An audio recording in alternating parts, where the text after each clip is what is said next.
Hi, everyone. Welcome back to another episode of Building Mission Critical Skills to Navigate the GenAI Transformation, Learn, Grow, Thrive. The podcast series powered by Coursera for Business and People Matters, where we explore GenAI essentials and the vital role of skill focused workforce development to enable transformation for organizations. I'm your host. My name is Raghav Gupta. I'm the managing director of Coursera in India and Asia Pacific. And it's really wonderful to have all of you join us today. I've learned a lot in this podcast series so far, and I hope many of you have as well. As we all know, AI is definitely here. It's reshaping how we work in significant ways. Companies, organizations need to equip their people, their workforce with necessary tools, skills to thrive in this new landscape. And there's definitely the risk of falling behind. And to figure out what's the way forward is something which is on many people's mind, many leaders' mind, etc. Learning is, of course, one part of the equation. Building skills specifically related to AI skills, GenAI skills are important. But once we start doing this, what are good strategies to deploy? And then also, how does one measure? Look, are these strategies working? Are they helping us deliver business objectives, etc.? And it's not necessary that these measurements are quantified measurements, but how do we get a sense check? And we'll talk a little bit about this in our episode today, which is themed Strategic Alignment and Measurement in AI Skill Development. I've had the pleasure of having some stellar leaders join us today. Right at the top of that list is our guest today, Mr. Harjeet Khanduja, Senior Vice President of HR at Reliance Jio. Welcome, Harjeet. It's wonderful to have you on this podcast. Thank you. Thank you so much for having me here. And, especially in business circles in India and the corporate world, I don't think you need an introduction. But for a wider audience, I am going to just take a moment and introduce you, if you allow me, before we start the conversation. As I've got to know you a little bit, I've been fascinated. You've been, an accomplished author, speaker, poet, inventor, influencer, HR leader. And you're also referred to as the RK Lakshman of business. And, it's fascinating. And you've, of course, worked across extensive, industries. And I believe where you've spent a lot of your time are the auto sector, manufacturing, IT, and, of course, conglomerates with Reliance Jio. Currently, you've also worked with the Tatas, Piramal, and other, leading business houses in the country. And what I also found fascinating was you hold 4 patents, and you've had many accolades, including HR Leadership Award and the LinkedIn Power Profile. And you've been a TEDx speaker as well. So, just super excited to have the time with you to have this conversation. And nothing could be more topical possibly for us to talk a little bit about GenAI. So thank you. Thank you for being here. Let's jump in right away, and AI is being used in HR quite a bit, but in many other areas as well. And I want to start with a slightly broader conversation. And in many areas, when I say that, yesterday's Economic Times had many stories around this as well. So when HR leaders are, thinking about addressing questions on responsible use of AI, how does one kind of think about it? You spoke about the worries related to AI as well, right? Along with possibly the opportunities. How should HR leaders be thinking about balancing that a little bit as they communicate the narrative? And then a lot of talk has been around productivity gains because of AI and GenAI. What are you seeing? What are some of your thoughts there? For human beings, the biggest strength is imagination. And our biggest weakness is also imagination. Mm-hmm. Means anything new which comes up. People start thinking about how it is going to harm the human race. And that is happening with AI and GenAI. Most of the people have been talking about that we are going to lose, say, I read multiple reports, and each report talks about by 2030 we are going to lose, say, someone says 15% of the total jobs or 30% of the total jobs. The problem is nobody is talking about how many jobs are going to get created by this new technology which has come in. Yeah. World Economic Forum uh, actually balanced this and said that we are going to lose 85 million jobs by 2025, and the same technology is going to create 97 million jobs by 2025. Now, this is a balanced statement, which actually tells that this technology is going to actually transform jobs. Uh, if you remember, 20 years back, computers came, and everyone was like very upset about why computers are coming, and especially banks. The employees of banks were thinking, what are we going to do? Banking is will be done by computers. Now here we are imagining that computer is such a strong fellow that it will do everything on its own Yeah. without using human intelligence, whereas that is not the case. And if you see in past 20 years, the job of teller is gone, but it has transformed, and banking is industry itself has created almost 50% more jobs. So anything which is coming new, like either computers or gen ai, or even robotics or the other tools which are about to come, we should see how they are going to make us more efficient, how they are going to take humanity on the right path rather than worrying about them. And it is very easy to make people worry about these things. Moment you say that you are going to lose your job, mm, that is like you're touching their livelihood, and they don't like Yeah. it. Now you can see it as a positive booster also, because that is when people start coming out of their comfort zone. If a teller knows that I am not going to have teller job, but it is going to shape shift into say either a sales job or a tech job, so then the person can start building skills.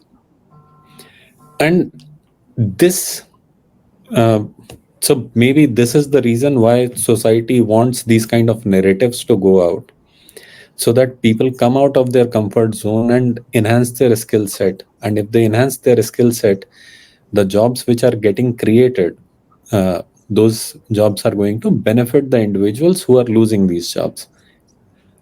But I thought this is a more apt example which everyone will be able to relate to. Yeah, yeah, and these are great points to kick us off. And I think, like you said at the start, right, imagination can be a strength and also a weakness.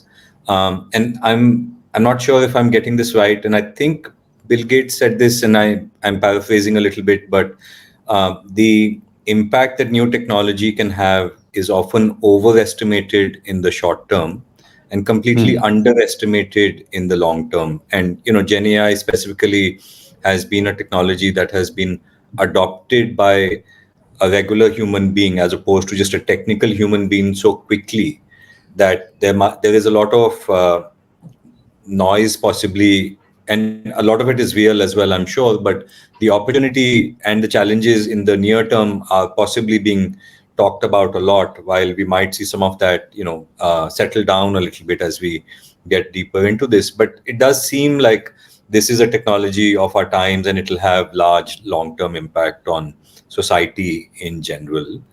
And I just wanted to kind of go back to the second part of my questions. And you spoke about easing job worries and balancing out the view, and you referenced the data from the World Economic Forum as well.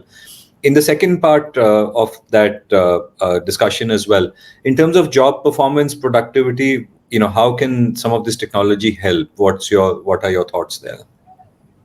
So I will dwell on the other part with respect to HR, uh, and then come to your question next. I go to multiple colleges, interacting with the students, and I ask them, "Do you use, say, Chat GPT or generative AI technologies?" And 90% of the students actually raise their hand. Yes, we use it. Mhm. when you talk about the same to your corporate employees, or especially HR employees, there is a hesitation in raising the hand up. If you see, lot of platforms actually built proctoring and things like that. With Gen AI, um, all those testing methods which were created, they went out of the window, and organizations had to catch up to maintain the sanctity of those exams, because the students were way ahead of the employees who were actually conducting those selection assessments and things like that. So until unless you are at par with the environment which is around you, you will not be able to sustain. You have to improve systems and processes of your organization. So this is not a choice. If something has come in the environment, it is not introduced for a company or two. It is introduced for the humanity, and rest of the world is using it. Just by sitting in corporates, we don't become eligible for that. Oh, we are sitting in corporate, so we are not going to use it. Yeah. Coming on to how AI actually enhances, say, employee engagement and productivity, there are multiple examples. Like if you see recruitment, AI can actually help you in doing assessments properly. Uh, so the kind of if you're doing video interviews, it can actually give you sentiment analysis of the person and tell you whether the person is positive, negative, the kind of emotions the person is going through. It can do psychometric assessment for you. Uh, on the administrative side, it can actually reduce the recruiter effort a lot by doing basic screening and enhancing your resumes. And there are many tools which are out of the box available. By implementing some of these, Unilever actually had cut down its time to hire by 75%. This is the published report. Hmm. IBM has done some great work with Watson. It is well known. So,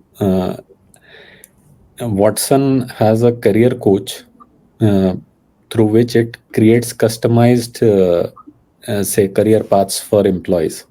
And that has helped in improving the engagement. Um, Another case I remember from, say, Salesforce. Salesforce had been working on uh, collating multiple types of data which is getting generated, like you conduct surveys and different kind of employee engagement programs. And if you put that data together, generally all the companies create that data, but the data is huge in size, so getting insights out of it are very difficult. So although you can get multiple insights, but what Salesforce did was it focused on one parameter, which is burnout. That how many of my people are going to burn out. And this was a very smart thing to do. Now they know which are the people who are going to burn out. Hmm. And there are a lot of organizations which actually predict attrition based on, say, the machine learning algorithms, and that whether people are going to stay or whether people are not going to stay. These are called early warning systems, and many organizations have implemented these and are working fine. I have seen that working in Google itself. Um, then Pepsi does sales training. In fact, not only Pepsi. If you see, earlier the model of training was you do training need analysis and then you try to fulfill those gaps. Now the tables have turned around. It is like you create the need Yeah. and then you provide them a platform like Coursera or LinkedIn and tell them whatever you want to study, go there and study, develop your skill set. This is what the need is. And whether you want to enhance your skill set and what is the career path you want to take. So making people conscious about their career rather than spoon feeding them That is a big change which has come in culture because these kind of tools are available. If you ask me 20 years back, was Coursera there? No, Coursera was not there. And that was a big piece missing, because of which we were doing the training the way we were doing. Yeah, yeah, very true. And I really like the examples that you've shared. I think these are very practical, real life examples. Um, you did mention earlier in terms of the productivity and the improvement in the just the recruiting process, for example. And I can add on to a little bit of our own experience working with students, because I think in India as well as in Asia Pacific, and I've had very similar experiences. I think we work with maybe 250 odd campuses, and I remember being in a campus somewhere in the Philippines, and I asked the 100 odd students in the session, Hmm. "Do you use Chat GPT?" And almost every hand went up, right? And I looked at the faculty, and everybody's faces were down because they know that students are using many of these tools for cheating. We've also actually done extensive work on our side at Coursera to say how do we use AI not to detect that a student is using AI, but to actually focus on the core of what we're trying to achieve, which is look, the purpose of assessments is to really test the knowledge of the individual, right? Whether this is a person coming into our companies, whether this is a person on campus who are learning new skills, new knowledge, etc. So we've actually something we've been inspired by, when many of us were in colleges, you submitted your degree project per se, and then there used to be a viva voce exam where you sat in front of a panel of three faculty members, a professor, and they would interview you, say, about your project that you have submitted or your dissertation that you have submitted. And so what we've done is we've created something called an AI viva exam, right? Hmm. You come online on Coursera, you write a 2 hour exam. You could be at home because obviously we are an online platform. So many a times you're not in physically proctored environments when you're taking this exam. You submit it. Now, you may or may not have used GenAI to answer the questions, but what we are really trying to test is, did you understand the material? Did you build the knowledge? Did you build the skills? Did you conceptually understand it? So the AI comes on, and then it has a conversation with you to say, how did you do this? How did you do this? Why did you do this? Etc. Etc. It's almost like in a maths exam, the teacher says, show me your rough work, right? And so this is your showcase of your rough work. And then the AI will give an evaluation to the faculty saying, I think this person understands what they have submitted on a scale of 1 to 10 or whatever it might be, or I think this person doesn't understand what they have submitted, they have no clue about what they have submitted. So it's creating a challenge, going back to your first point, but it's also creating this new ability for us to say, look, how do we really test what matters? Now you can do a viva with a few people in a campus because it is obviously time intensive, but AI can do it in every exam for every student, and test really the knowledge development, etc. So it allows you to scale something like this as well. Yeah, scalability is something which comes out of it. But Yeah. I think uh, what we can do differently, what is happening is, we have been working in, say, a old economy, I would say, Hmm. and our practices are old economy practices. Now, suddenly, with this entire technology coming in, the tech is new, but we are trying to implement old practices with the new tech. Right now, either Google or Gen AI, they don't ask you to answer questions. In fact, in exams, what we do is we give a question paper and we say, okay, these are the five Yeah. questions you have to answer. Whereas in the real world, what you are doing, you're actually asking questions and these tools are answering. Prompt engineering is nothing but a study or a career to ask right questions. We need to fundamentally change how we look at some of these things in our education system. And it is not that things are not changing, things are changing, and step by step we are moving in that direction, Yeah. and that is important. You shared really nice examples of how AI is helping various facets of, the recruitment process, career coaching with the Watson example, or predicting burnout. I think the Salesforce example Yeah, predicting right. and so on as well. Would you have anything additional in terms of a thought process to say, look, as we think about employee engagement or possibly productivity, how is some of this technology helping? I'd love to get maybe a brief answer on that. And then we started to talk a little bit about learning as well, right? And of course, we work together on a fairly large program as well. But as one thinks about Gen AI, right, what's a good way to set up programs? You spoke about how the tables have turned. How do you monitor that the program is progressing? Is it being effective? Is it delivering returns on the investment, etc.? Would love to get your thoughts on both of these. So coming on to the engagement piece, Gen AI actually came in the form of uh, chatbot. That's how we started knowing it. Yeah. Um, like for employee engagement, what you generally do is you run a survey either once in a year or once in a quarter or half yearly, whatever frequency you want. These kind of chatbots actually can help you conduct your surveys on a daily basis, and you don't have to ask all the questions at once. You can get a daily trend how your organization is doing, and that is the power of the AI tools which are coming in. And you can get a comprehensive summary that you took an action, how it impacted your employees positively or negatively, how you created a narrative, and how your employees took that narrative. Now, these are the things how organizations use it. It will it will have a huge impact, and you might be thinking it is far fetched. Look, your politicians are using it at the time of elections and not from now, from years. Yeah. So it is just a matter of accepting, yeah, this is something which is going to help me run my business, and especially for large organization, this is very, very critical. Now, as far as metrics are concerned, let me say it is a culture change program. It is not, say, something which few people should know, or it is just a skill.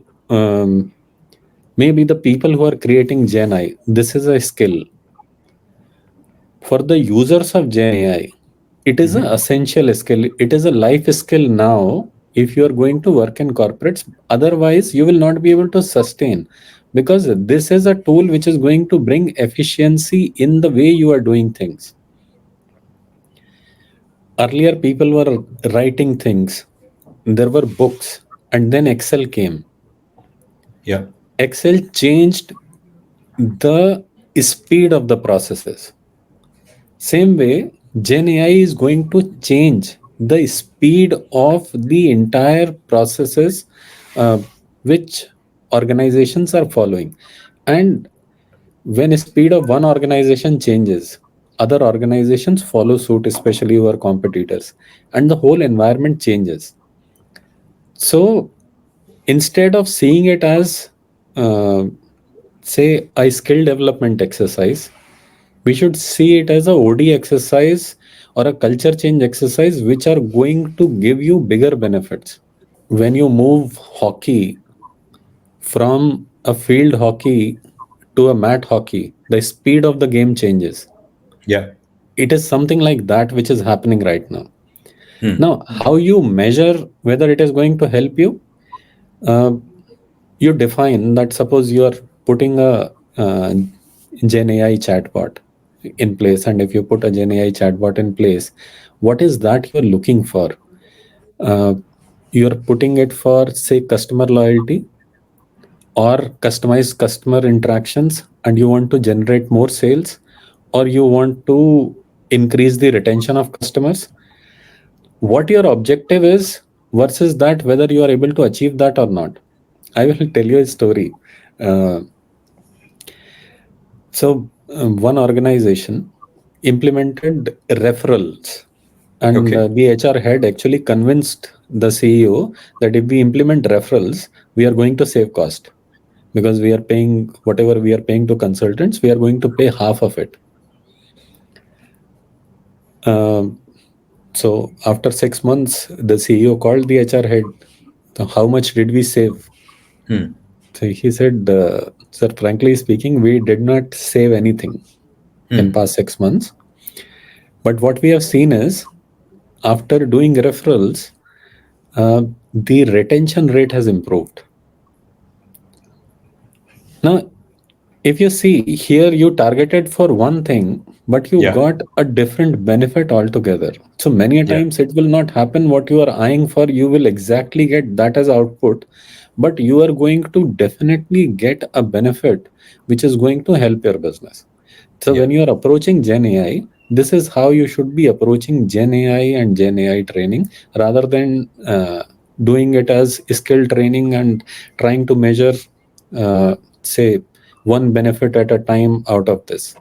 Yeah, yeah, yeah. And this is a wonderful example. And you spoke about creators and users and how most of us will possibly be users, some of us will be creators. I was starting to say at the start of our conversation, Coursera's co-founder was interviewed yesterday in the Economic Times, and one of the questions he was asked at an India level, right, is what should be India's approach to Gen AI, given so much has already happened in the US and in China. And he said, look, a good way to think about it is that the underlying models, the LLMs, right, which is the GPTs and the OpenAIs and the Llamas and the Geminis and so on, that's a very, very big dollar investment, and it's a big boys game. And a lot of that work has happened, and companies are way ahead. But the next level, which is there will be people who will create applications on top of the baseline models, the creators which you spoke about. That's where a lot of work can happen, needs to happen, and is happening as well. And you spoke about, let's say, if this is a bank, for example, right? And if you're thinking of increasing customer loyalty, increasing size of business with customers, the software developers, the data analysts need to sit together, the data science people need to sit together and say, we are going to create these applications of GenAI that sit on top of a LLM which already exists. But then everybody else, many people in the go to market team, whether it's the customer relationship manager or the loan officer or whatever these are, these become the users of that application which has been created. And getting them to understand this new application is where the next part of it kind of comes in. So, maybe thinking about this as a three-layer exercise where the LLM is the fundamental technology, it's in place. Maybe 2% of your company needs to be the creators, where you create these applications which are Right. technical in nature. And then the rest of us, as 98% of the organization, are users, where maybe the leaders have a different role to play, which is to communicate that, look, the Bajri field has now become astroturf. The game is still the same Hmm. in a sense as well, right? We've spoken about a lot of the positive, opportunities, the positives, etc. There are, of course, pitfalls as well, right? When you think about some of these training programs, and it's helpful to kind of know what these might be, to learn from them and etc. So, what might be some of these pitfalls when you try to run large AI related learning programs at scale? How does one not fall into those pitfalls? What would be some of your insights there? I have an acronym for it. It is called TECH. Okay. So don't fall for tech, uh, where T stands for Training Manager Syndrome.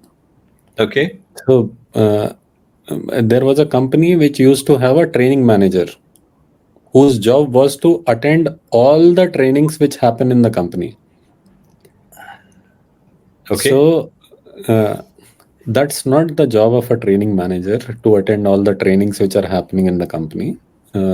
It is to ensure that all the employees are getting trained. In AI, that is one pitfall that hear AI and you will put only AI team who is going to develop your AI onto that team that, okay, you guys go and learn. Yeah. So that is one pitfall that is not going to take you forward. As I said, it is a culture changing exercise. And you were also discussing LLMs, and there are applications to be built on LLMs. So don't think of it as a LLM project. think of it as a multi-layered project, like you Hmm. rightly said. Second is ethics. This is something which is very easy to miss. Like you do recruitment, and if you remember, Amazon actually had shut down the algorithm for selection or for screening because it was discriminating. Yeah. So keep ethics in the fold.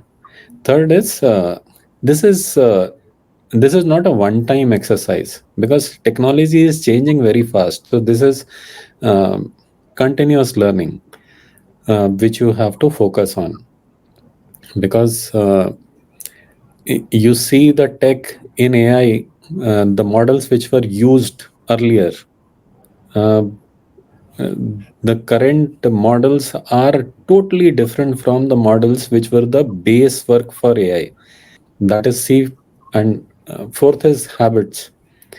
Hmm. Um, it is not just that you will change the technology and you will say, okay, now I am set, now I can use AI. It is the habits of the people. You will have to do change management and move people uh, to the new ways of working. Because if people keep working in the old ways, then you can have AI like a big elephant sitting in your outside your house. It is not going to help. So that is what I see as pitfalls. And you spoke about tech is changing very fast, and I remember this explanation, and I'm forgetting where I read it, but somebody said, "Look, the first version of ChatGPT, think about it as the first iPhone a little bit, right? And think Hmm. about what iPhone 15 can do versus iPhone when it came out, right? And then you look at ChatGPT 4.0, which is multimodal and everything that it can do. And then there's a new model coming every 6 months or whatever pace these models are coming at. So imagine by the time it gets to iPhone 15, what this will be able to do. So the Hmm. tech is changing very fast. And building habits to me is just the fundamental of this all, right? And it doesn't apply just to Gen AI, but it applies to so many things for all of us at work and personal life. So that's the fundamental kind of element of it. But building the right habits, can our companies facilitate some of that to happen in a world where there's so much which is changing? Um, this has been absolutely wonderful to kind of talk about, and thank you for highlighting ethics and biases as well. I know we didn't speak about that enough, but it is so important as we lean on technology more to be also conscious that that is a natural risk that comes out of leaning on technology. Right.